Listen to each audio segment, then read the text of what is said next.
안녕하세요. 오늘의 데일리 뉴스레터에 오신 것을 환영합니다. 1. 가난한 작은 아프리카 국가. 2. 한국은 특권을 줍니다. 3. 말라위에 국기의 태극기가 등장한다. 한번 진실을 알아봅시다. 이 나라는 넓이 약 11만 8천 킬로미터에 인구 약 20백만 명으로 작은 국가 중 하나입니다. 이 나라는 세계에서 가장 가난한 나라 중 하나이며 대부분의 인구는 농업과 어로 산업을 기반으로 생활합니다. 말라위의 수도는 리로멜뷸베로 현대적이고 붕괴는 도시입니다. 블렌타이어는 이 나라의 두 번째로 큰 도시로 남쪽에 위치하여 말라위의 상업과 산업의 중심지입니다.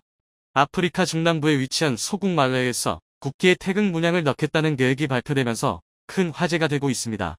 이번 계획은 대한민국과의 우방관계를 드러내기 위한 것으로 말라위는 대한민국으로부터 많은 지원과 협력을 받아온 결과 국기의 태극 문양을 넣으려는 것으로 알려졌습니다. 말라위는 대한민국이 자신들을 도와주며 많은 은혜를 베풀었기 때문에 어떤 보답을 해도 아깝지 않다며 그동안 대한민국과의 우정을 유지하기 위해 최선을 다할 것이라고 밝혔습니다. 대한민국은 아프리카 전반에 걸쳐 다양한 형태로 지원을 하고 있기 때문에 말라위처럼 대한민국을 친구로 여기는 나라들이 많습니다. 아프리카 남쪽에 위치한 작은 국가 말라위, 가난한 국가 순위를 꼽자면 항상 순위권에 들 정도로 자원도 부족할 뿐만 아니라 인구도 많지 않아 주변 국가에 치이면서 사는 일이 일상이라고 하는데요. 자랑할 만한 것이 부족한 말라위에서 그래도 세계적으로 유명한 장소가 하나 있습니다. 바로 말라위 호수라 불리는 장소입니다. 아프리카 대륙의 탐험가 리빙스턴이 이 호수를 가리켜 반짝이는 별의 호수라고 칭할 정도로 웅장한 크기를 자랑하는데요. 아프리카 3대 호수 중 하나라고 불리는 말라위 호수는 말라위 국토의 5분의 1을 차지할 만큼 상당한 규모를 자랑합니다. 세계에서 가장 다양한 어종이 살고 있는 것으로 유명한데요. 1984년 유네스코 세계자연유산으로 등록될 정도로 말라위의 자랑이라 할 수 있습니다. 무엇보다 이 호수의 중요한 가치는 담수호라는 점인데요. 아프리카 남부 지역 특성상 건기와 우기가 교차되는 일이 빈번하게 안정적인 물 공급이 어렵다는 점을 생각한다면 말라위 호수를 가진 말라위는 이러한 걱정에는 자유롭다고 할 수 있습니다. 문제는 말라위가 이 호수를 독점적으로 소유하는 것이 아니라는 점인데요. 상당한 크기를 자랑하는 말라위 호수는 옆나라 탄자니아도 소유권을 주장할 만큼 큰 크기를 자랑합니다. 탄자니아는 이 호수를 가리켜 이아사호로 부르죠. 소유권을 엄밀히 따질 수 없을 정도로 두 국가 사이에서 호수를 둘러싼 다툼이 지금까지도 이어지고 있습니다. 2012년에는 탄자니아 말라위 대표단이 다른 국가인 모잠비크를 찾아가 소유권 판단을 내려줄 것을 부탁할 정도이죠. 탄자니아는 이아사호를 국제법 전통에 따라 양분해야 한다고 주장을 펼쳤습니다. 분쟁 지역이 두 지역에 걸칠 경우 절반 정도 소유해야 한다는 것이죠. 아프리카의 거대 호수 차도 역시 비슷하게 여러 국가가 소유권을 주장했기에 각 국가가 일정 부분 지분을 소유하는 것으로 합의를 보았죠. 차드, 니제르, 나이지리아, 카메룬이 차드호의 지분을 소유하고 있습니다. 하지만 말라위는 탄자니아의 주장이 일방적인 주장이라며 절대 받아들일 수 없다는 입장인데요. 과거 1890년 식민 통치 당시 영국 독일의 협정인 헬골란트 잔지바르 조약에 의해 영토가 나뉜 것을 바라보면 명확한 경계가 그어져 있고 호수 역시 그 경계에 명확하게 표시되어 있다고 주장한 것이죠. 카이로에서 열린 비동맹 정상회의에서도 기존 경계를 준수할 것을 요구하며 과거 식민지 시대 영토 경계를 존중할 것을 말라위는 요구한 것입니다. 한치의 양보가 없는 이 호수 분쟁은 제4법재판소 익시지 회부까지 할 정도로 양 국가 모두 치열하게 대립했죠. 하지만 뾰족한 결론은 나지 않았고 호수를 둘러싼 갈등은 심해졌습니다. 무기를 든 탄자니아 병사들이 말라위 호수를 침범할 정도였죠. 말라위 역시 무기를 들고 탄자니아와 싸우려고 했으나 탄자니아 병력에 비하면 보잘것없는 수준입니다. 말라위가 현재 보유하고 있는 병력을 다 합치면 1만 명 수준. 실제 싸울 수 있는 병력이라고 해도 5천 명이 채 안 되는 수준입니다. 탄자니아와 싸운다고 해도 승리를 장담할 수 없는 상황. 가난한 국가이기에 따로 무기를 구입하는 것도 어렵기에 말라위는 호수 분쟁에서 불리한 위치에 놓여 있었죠. 자칫 잘못하면 원래 호수를 차지하던 말라위인들이 영토에서 쫓겨나야 할 수도 있었지만 말라위인들은 다행히도 한 국가의 도움 덕분에 영토를 지킬 수 있었습니다. 바로 대한민국이 이들을 도와준 것이죠. 국내에 위치한 소국형 화기 제조업체 ST모티브는 아프리카 동남부에 위치한 말라위에 K2 소총 1100전과 독자 개발한 K2 카빈 소총 1000장을 수출했습니다. M16 소총을 주력으로 사용하던 말라위는 연한이 오래되어 제대로 기능하지 못하는 소총을 들고 싸울 수밖에 없어 불리한 위치에 있었습니다. 말라위 군은 마침 새 총을 찾던 중에 우연찮게 한국 소총을 발견하게 되는데요. 한국 K2 소총의 놀라운 위력과 건조한 지역이나 습한 지역, 그 어디에서도 잘 작동되는 모습에 반한 말라위 군은 한국에게 소총 지원을 부탁합니다. 한국 정부와 ST모티브는 딱한 이들을 위해 K2 제품을 수출하기로 결정. 말라위 군의 전력에 큰 보탬이 되었죠.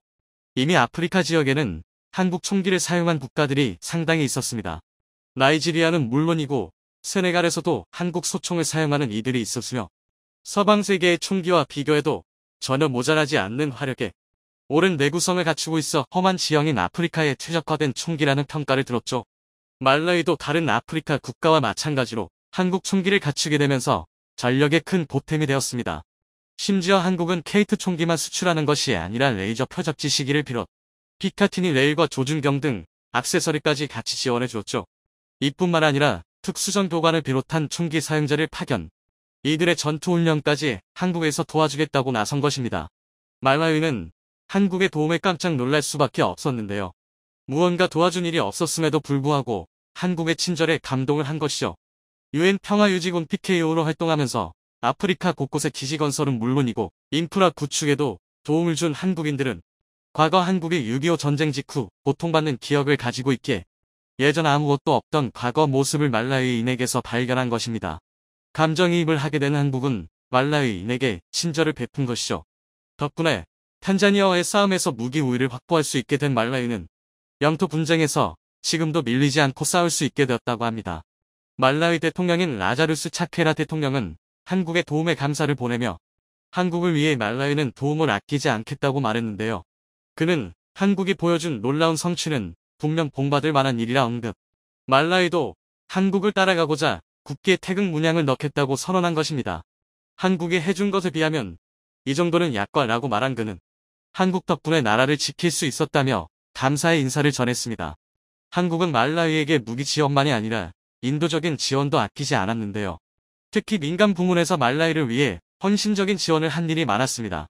말라위인들은 한국인의 도움을 잊지 않았는데요. 그 중에서도 김대식 알렉산데르 신부가 보여준 헌신에 많은 말라위인들은 눈물을 흘리며 감사의 인사를 보냈죠. 짐바브웨에서 봉사활동을 하다가 말라위를 알게 된 김 신부는 말라위의 처참한 현실을 도저히 그냥 볼 수가 없었다고 하는데요.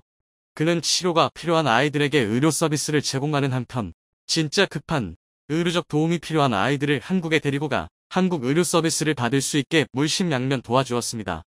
한쪽 다리가 절단된 아이를 한국에 데리고 가 치료를 해준 것뿐만 아니라 제대로 먹지 못한 아이들에게 음식을 나눠주고 교육이 부족한 아이들을 위해 말라위의 학교를 건설하는 말라위 시민들에게 성자라는 칭호를 들을 정도로 헌신을 했습니다. 그의 행동에 감명을 받은 이들이 말라위에 관심을 보이기 시작했는데요. 한국의 대양대학교는 말라위의 현실에 충격을 받고 이들을 위한 도움을 찾다가 학교까지 짓되었다고 하죠. 대양상선의 정육은 사장이 사재를 털어가며 지은 대양대학교는 말라위 수도 릴룽베 외곽에 지어졌습니다. 간호대학교와 정보통신기술대학교가 산하에 있었는데요. 처음에는 조그만 게 시작했던 학교는 점점 규모가 커졌습니다. 2022년에 들어서 61명의 졸업생을 배출할 정도로 규모가 늘었다고 하죠. 가난한 국가인 말라위에서는 고등교육을 받을 수 있는 곳이 드물고 설사 있다고 해도 학비가 비싸 고등교육의 기회를 받지 못하는 게 일상인데요. 대양대학교는 말라위 아이들을 위해 학비를 저렴하게 책정하는가 하면 장학금을 제정, 말라위인들이 고급 교육을 통해 가난을 극복할 수 있게 도움을 주었습니다. 덕분에 많은 말라위인들은 교육의 혜택을 받고 가난에서 탈출했다고 하죠. 스포츠 영역에서도 한국은 말라위를 위해 큰일을 했습니다. 리우 올림픽에서 말라위가 나라 최초로 올림픽 본선에 티켓을 딴 적이 있었는데요. 바로 말라위 대표팀의 박영숙 감독의 가르침 덕분에 가능했다고 합니다. 정부에서도 말라위 선수들이 본선 티켓을 따내자 흥분을 감추지 못하고 뭘 도와줘야 할지 모를 정도로 좋아했다고 합니다. 그 외에도 먹을 것이 부족한 말라위인들을 위해 한국어를 전파하는 등 사회 경제면에서 한국이 많은 도움을 주었죠. 말라위 시민들 사이에서는 한국 하면 은인의 국가라는 말이 나올 정도라고 합니다. 한국을 위해서라면 뭐든 줘도 아깝지 않다는 반응이 나온다고 하죠. 세계 최대 운하 보유국 중 한 곳인 파나마가 한국에게 미래를 맡겨버리자 전 세계 외신들이 이를 대서특필하고 있어 화제입니다. 파나마는 중국의 파격적인 제안도 뿌리치며 한국을 선택한 상황인데 1대1로를 확대하기 위한 시진핑의 계획이 물거품이 됐다는 기사가 쏟아졌을 정도입니다. 파나마에서 어떤 일이 벌어졌기에 외신들이 한국을 주목하고 있는지 살펴보겠습니다. 파나마는 매년 14,000척의 선박들이 이용하는 대형 운하를 가지고 있습니다. 태평양에서 카리브해를 거쳐 대서양으로 연결되는 통로 역할을 하는 곳입니다. 세계 물 통량의 3~5%를 책임지며 북미와 남미를 인결하는 지점에 위치해 있기도 하죠. 원래는 콜롬비아에 속해 있다가 1903년 미국의 도움으로 국가가 된 나라입니다. 파나마 정부는 파나마시의 만성적인 교통난 해소와 경제 활성화를 위해 나라의 미래를 바꾼 핵심 사업으로 철도 교통망 구축에 집중해 왔습니다. 시진핑이 2018년 파나마를 방문해 지하철 수주에 온 힘을 쏟았던 것도 이 때문입니다. 당시 중국은 교량, 철도, 항구 및 발전소 등에 대한 투자를 제안했고 컨테이너 항구 구축에 9억 달러 투자를 약속하기도 했습니다. 특히 지하철 공사에는 중국 건축공정청공사를 필두로 5개 중국 업체가 단독 또는 컨소시엄을 구성해 질사표를 냈을 정도입니다. 파나마는 중앙아메리카 국가 가운데 지하철을 유일하게 운영해왔던 나라입니다. 2014년 총 길이 16km의 1호선을 건설했고 2호선도 운영 중에 있습니다. 그리고 추가적인 3호선 건설은 파나마의 미래가 걸린 사업입니다. 그런데 그들은 대규모 투자를 약속한 중국이 아닌 바로 한국을 선택했습니다. 2019년 현대건설 컨소시엄은 3조 3천억 원 규모의 파나마 지하철 3호선 사업을 수주한 바 있습니다. 현대건설을 주축으로 포스코건설, 현대엔지니어링 등 국내 3개사가 중국 컨소시엄과 경쟁을 벌인 끝에 최고점을 받아 수주를 따냈던 것입니다. 수도 파나마시티와 서부를 연결하는 전체 25km 구간과 14개역을 건설하는 프로젝트로 강력한 지진도 견딜 수 있는 조건이 요구됐습니다. 지금까지 파나마에서 추진된 인프라 공사 중 최대 규모 사업이 진행되는 것입니다. 한국 컨소시엄은 기술 제한 403점, 경제성 490점으로 893점을 받은 반면 중국 철도그룹이 포함된 컨소시엄은 842점을 그치며 탈락했던 상황입니다. 이에 중국 측은 분노했고 한국 수주에 재통을 걸어왔습니다. 파나마 측이 입찰 예정가로 24억 달러를 제시했는데 한국 컨소시엄이 이보다 높은 25억 700만 달러를 제안했음에도 최고점을 얻었던 것은 이해할 수 없다는 내용이었죠. 여기에 한국 측은 자금 조달 조건을 충족하지 못했다며 재검토의 명분으로 삼기도 했습니다. 한국이 선택된 것에 반발해 5건의 이의를 제기했던 것입니다. 그런데 중국 컨소시엄의 입찰 제안서에는 구체적인 기술 요구사항이 빠져 있었습니다. 기술력도 없으면서 가격만 저가로 신의 수주를 따내려 했던 것입니다. 결국 중국 측은 최소 기술평가 점수인 375점조차 넘지 못해 패배의 원인이 됐다는 설명을 들어야 했습니다. 파나마 정부는 2달 후 중국 측의 이의는 근거가 없다며 한국 컨소시엄의 최종 수주를 확정했습니다. 중국 언론들은 자신들이 한국에게 패배했다며 한탄하는 기사들 쏟아냈죠. 파나마 3호선과 유사한 국내의 다수 프로젝트를 수행한 경험도 그들에게 신뢰를 준 상황입니다. 파나마는 환대평양 도산대에 위치한 타제 일본의 버금갈 정도의 지진이 빈발하고 있습니다. 그런 곳에서 현대건설의 기술력은 현지의 극찬을 받고 있습니다. 모노레일 교량의 강걸 요구 조건 변경을 통해 안전성을 유지하고 공사비 절감과 공사기간 단축을 이끌어내는 성과를 이득했기 때문입니다. 강걸 구조가 경제적이며 지진에 저항하기 유리한 구조지만 내진 설계 검토 결과 시방서 규정을 만족하지 못한다는 점을 파악했고 받침 구조로 변경해 하중을 최소화시킬 수 있는 기술력을 선보인 것입니다. 전 노선에 동일한 받침을 적용한 성능 기반 내진 설계 기법을 활용해 교각 단면을 축소하고 최소 철근만 배치해 하중을 줄일 수 있어 기술적 찬사를 받았던 것입니다. 결국 안전성을 유지하면서도 공사비를 279만 달러나 절감할 수 있었습니다. 그리고 파일 공사 기간은 22개월에서 18개월로 단축시키는 데 성공했죠. 이런 성과는 당진이 많은 중남미를 사로잡아 향후 추가 수주까지 기대되고 있습니다. 3호선 사업은 건설 단계에서만 5,000개 이상의 일자리가 창출될 것으로 예상되며 완공 시 하루 18만 명, 피크 시간대 2만 명의 승객을 이동시킬 수 있습니다. 파나마 서부 주민들은 교통체증을 피하기 위해 새벽 5시에 일어나 차들 가지고 출근해 왔는데 그럼에도 짧은 거리를 이동하는데 2시간 이상이 걸리는 상습 정체에 시달려 왔습니다. 하지만 3호선 건설과 함께 주민 50만 명의 극심한 교통난이 해결될 것으로 기대하는 상황입니다. 파나마 인구가 400만 명인 점을 감안하면 10%가 넘는 국민들이 출근 지옥에서 벗어나는 것입니다. 이런 상황에 현대건설 컨소시엄은 올 4월 4천억 원 규모의 터널 구간을 추가로 수주하기도 했습니다. 애초 운하 인근의 교량을 건설하는 방안을 추진했지만 공사 시간을 줄이기 위해 터널 구간으로 변경해 한국 컨소시엄에 맡긴 것입니다. 운하 밑을 지나는 길이 5.3km의 터널을 세우는 것으로 이는 파나마 운하 밑을 통과하는 최초의 터널입니다.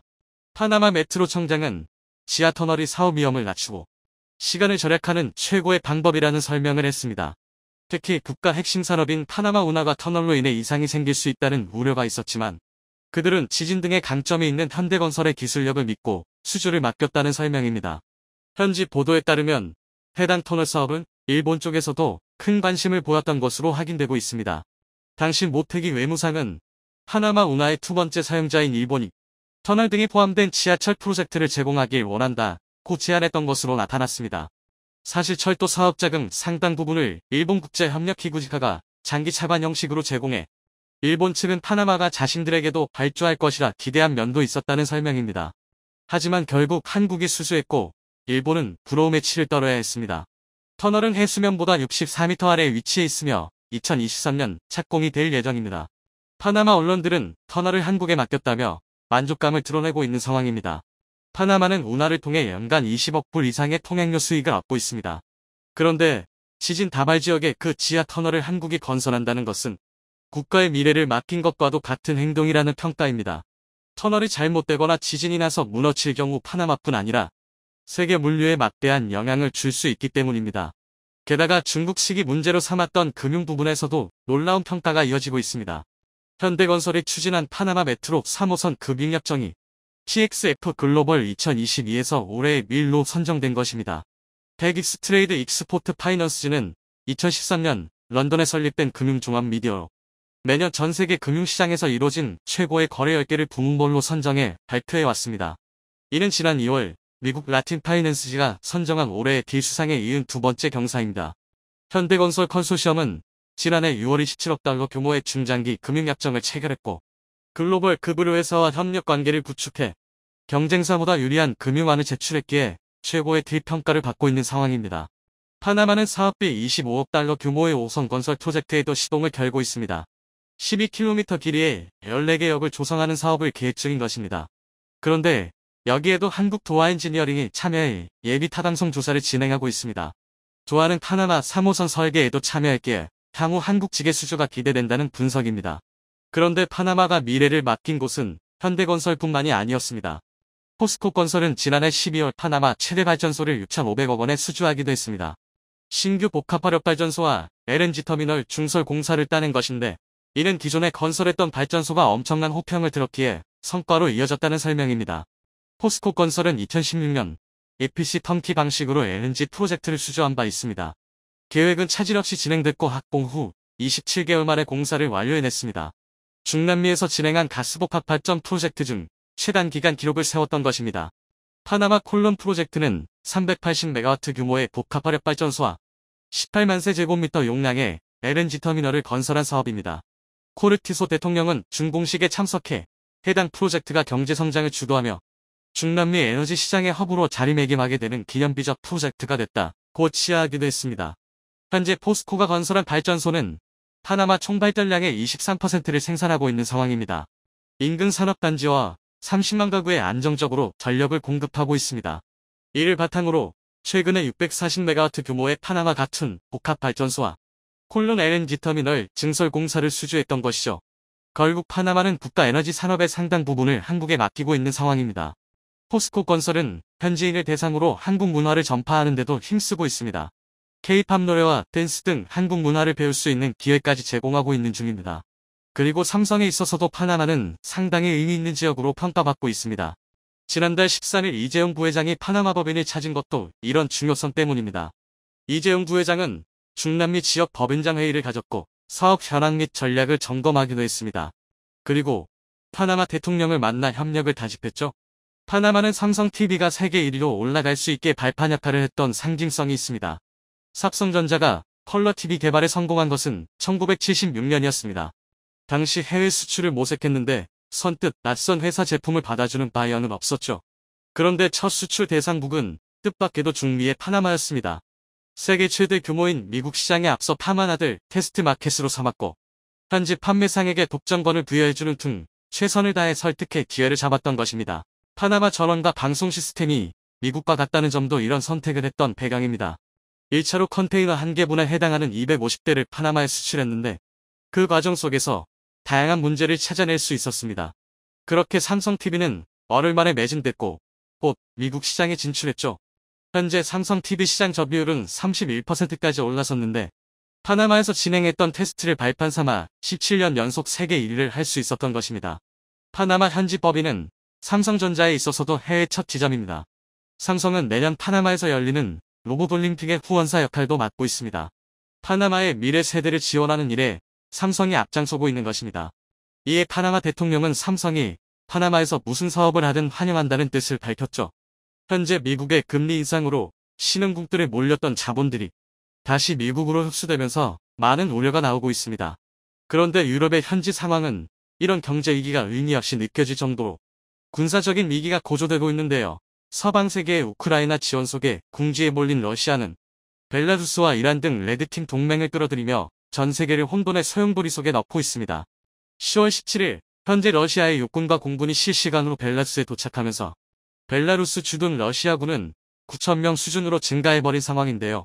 인구수 900만 명의 벨라루스는 소련 연방에 속해 있던 국가이며 폴란드와 우크라이나에 접해 있고 정치적으로는 러시아와 가까운 국가입니다. 벨라루스라는 국가는 작지만 동유럽에서만큼은 충분히 위협적인 전력을 가지고 있습니다. 우리나라처럼 징병제를 채택하고 있으며 6만 5천 명의 상비군과 30만 명의 예비군으로 유사시 병력 자원을 빠르게 확보할 수 있는 시스템을 가지고 있습니다. 물론 인접 구기자 가장 경계하는 대상인 폴란드는 상비군 10만 명의 유사시 동원 가능한 예비군은 7만 5천 명이 전부인데다 게다가 현재 보유 중인 방산장비 부문에선 폴란드가 크게 열세인 것으로 확인됩니다. 특히 우크라이나에게 상당량의 장비를 공유해 폴란드군의 정비창은 완전히 비어버렸는데요. 현재 폴란드군이 보유 중인 전차는 90 레오파르트 전차 200여 대, 70년대식 곡사포 200대가 전부입니다. 한국의 흑표전차와 K9 자주포, 그리고 미국의 M1 계열 전차를 도입한다는 계약을 맺었지만 배치가 완료되기까지 상당 기간이 필요하기에 그동안의 군사 공백은 피할 수 없는 상황입니다. 한국산 방산 장비로 완전 무장한 폴란드군이라면 지금의 벨라루스군은 걱정거리가 아닐 테지만 오늘 당장 벨라루스와 폴란드가 충돌한다면 여러모로 벨라루스가 우세인 것이 사실입니다. 벨라루스의 육군 전차는 T-72와 T-80 등 500여 대에 달하며 장갑차는 1300대와 단거리 지대지 미사일 100문을 보유 중입니다. 게다가 현대전에서 가장 필요한 장비인 다연장 로켓 MLRS는 무려 200문가량 확보하고 있고 자주포 견인포 박격포는 400문 이상 보유 중입니다. 현재의 폴란드와 비교해 군사장비 숫자와 화력에서 비교도 안 되는 막강한 규모를 자랑하고 있습니다. 벨라루스 자체만으로도 폴란드에게 위협적인데 거기에다 러시아군까지 벨라루스에 배치되었고 영국의 일간지 가디언은 벨라루스 공군 소속의 수호의 전투기에 러시아의 소형 전술핵을 탑재하도록 공동훈련을 진행 중이라는 소식을 전했습니다. 여기에 추가적으로 전술 핵탄두를 탑재 가능한 러시아의 이스칸데르 미사일을 벨라루스에 이전하는 방안이 제기될 정도로 러시아와 벨라루스의 핵공유 프로젝트는 급속도로 진행되고 있습니다. 이런 방식의 핵공유는 북대서양 조약기구, 나토에서도 채택하고 있는 전략인데요. 평상시엔 미국과 영국, 프랑스 등의 전술핵을 안전한 지역에서 보관하고 있다가 유사시 전투기와 폭격기를 동원해 공동으로 전술핵을 사용한다는 전략입니다. 나토와 러시아가 각각 전술핵 공유를 꺼내는 가운데 벨라루스 외무부에서는 본격적으로 폴란드와 우크라이나에 대한 새로운 작전 체계를 구축했다고 밝혔습니다. 벨라루스 주장에 따르면 폴란드와 우크라이나가 러시아를 지원하는 자국 내 보급 경로를 공격하려는 징후를 보이고 있다고 반복 주장 중인 만큼 러시아와 함께 연합군을 이뤄서 병력을 공동 배치하고 군사장비 공유와 핵전력 공유까지 대대적인 연합체계를 구축하겠다는 뜻입니다. 이어서 러시아 측이 우크라이나 내부의 핵심 점령지 4곳을 완전히 장악하기 위한 굳히기 작업에 돌입하는 가운데 나토 핵심 멤버 14개군 핵억지 훈련에 나서며 러시아 연합군의 맞불을 놓고 있습니다.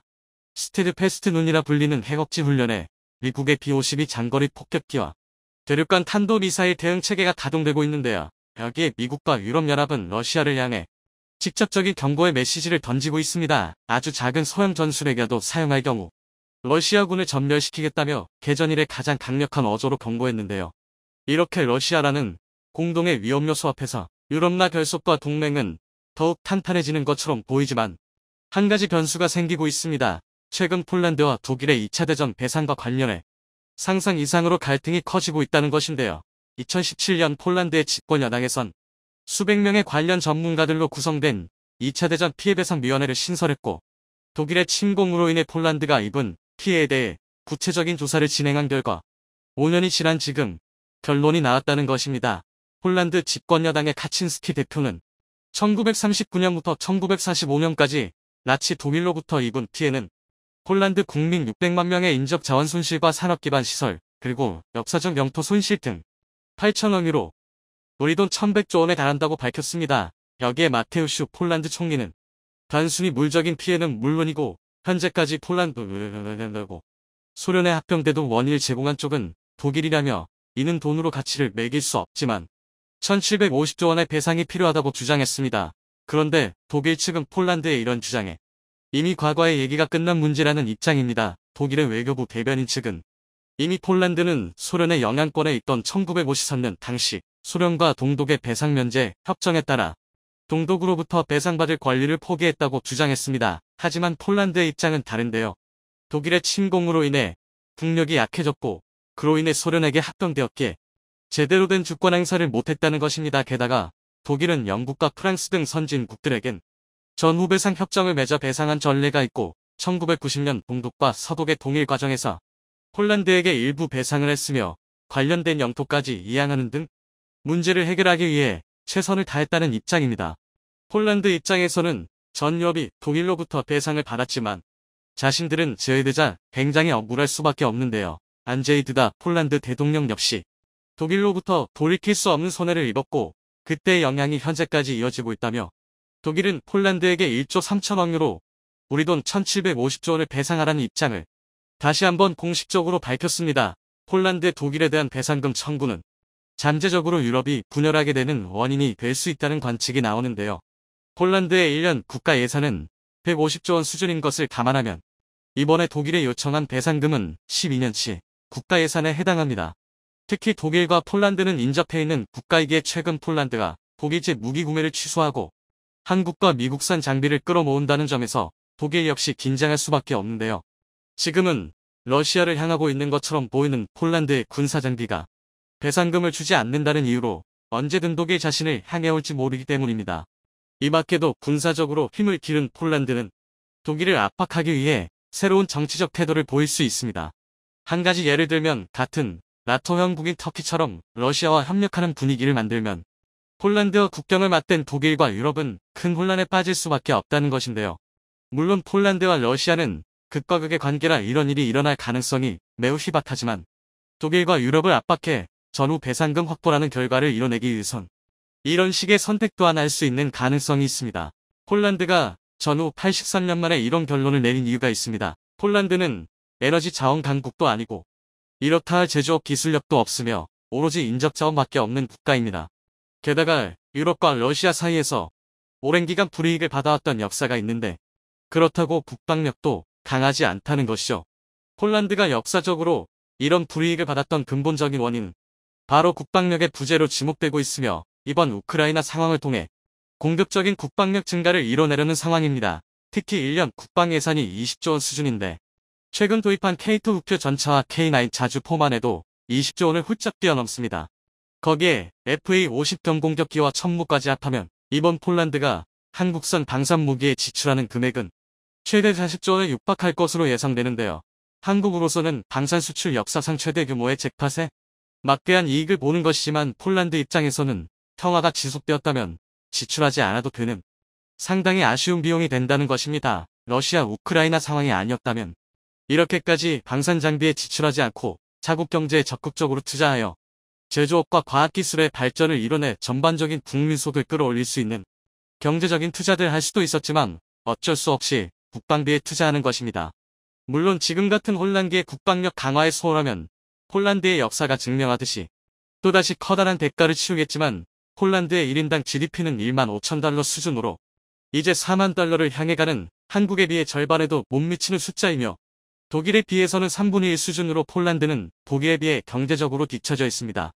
물론 폴란드가 독일에게 배상금을 요청한 것은 이번이 처음이 아니라 동독과 서독의 통일 이후 꾸준하게 요구해왔습니다. 그런데 이렇게 정확하게 명시된 1750조 원을 배상하라는 이유는 2차 대전 피해 배상 보고서 결과가 나왔기 때문인데요. 독일은 이미 지난 일이라 치부하며 폴란드에게 배상금을 지급하지 않으려는 상황이지만 폴란드는 1750조 원 중 10%만 지급받아도 대략 1년치 국가 예산을 확보하는 것이기에 공격적으로 또 적극적으로 독일에게 배상금 지급을 요구하고 있습니다. 폴란드는 독일 이외에도 유럽연합 자체에서 지원금을 받고 있는데요. 폴란드는 유럽 내에서 유럽연합의 지원금을 가장 많이 수령하는 국가입니다. 1년간 대략 40조 원에서 50조 원 규모로 지급받는데 폴란드 국가 예산을 감안하면 재정의 상당 부분을 지원금에 의존할 정도로 대규모의 지원금이 나오는 상황인데요. 2022년 6월 지급된 47조 원의 유럽 지원금으로 한국산 방산 무기 구매가 대규모로 이루어졌다는 분석입니다. 게다가 독일로부터 배상금을 받아내기 위해 수백억 원의 연구 용역을 들여 오늘에 걸친 장기간의 조사 끝에 독일에게 배상금을 청구할 수 있는 법적인 근거까지 마련한 상황입니다. 물론 1750조 원이라는 무지막지한 금액은 아니겠지만 조금이나마 배상금 지급이 합의된다면 또다시 한국의 방산 장비를 도입할 가능성이 커져가는 상황입니다.